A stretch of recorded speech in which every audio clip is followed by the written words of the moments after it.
नमस्कार। आज हम एक बहुत जानी पहचानी कहानी पर थोड़ी गहराई से बात करेंगे। कहानी है जैसे को तैसा, बाप बेटे का सबक। ये सिर्फ एक कहानी नहीं है, बल्कि इसमें रिश्तों, जिम्मेदारियों और शायद कर्म के फल पर भी काफी कुछ सोचने को मिलता है। जी हाँ, बिल्कुल।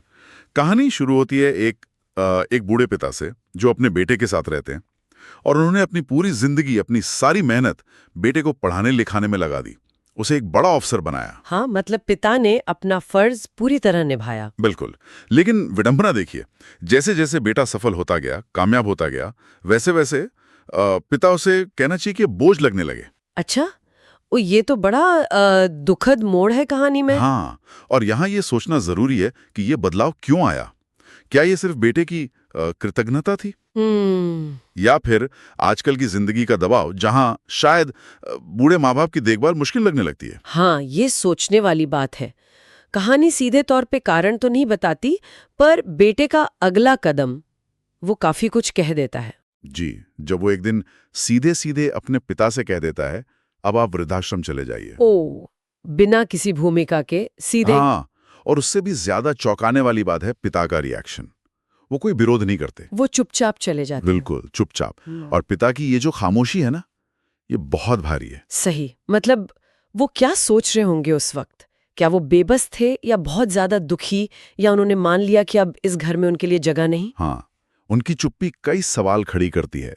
ये सिर्फ कहानी का एक हिस्सा नहीं है, ये शायद उस पीढ़ी के मौन दुख का प्रतीक है जिसने अपना सब कुछ बच्चों पर लुटा दिया है। सही कहा, वो चुप्पी महसूस होती है पढ़ते हुए भी। खैर, कहानी फिर कुछ साल आगे बढ़ती है।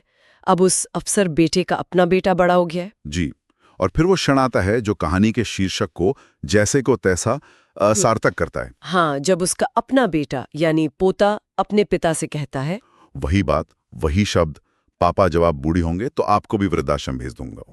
अपने ही बेटे के मुंह से वो शब्द सुनना, वो उस अफसर बेटे के लिए एक आईने की तरह था। और जाहिर है उसे झटका लगा होगा, उसे अपनी गलती का एहसास हुआ। तीव्र एहसास।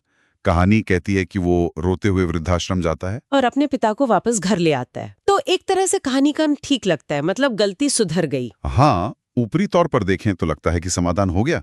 और कहानी का जो मुख्य संदेश है, जैसा बोओगे वैसा काटोगे, वो भी स्पष्ट हो जाता है कि हमारे कर्म, खासकर अपने परिवार के प्रति जो हमारे कर्म होते हैं, वो घूमकर हम तक जरूर आते हैं। हाँ, और ये भी कि बच्चे वही सीखते हैं जो वो अपने बड़ों को करते देखते हैं। सही कहा।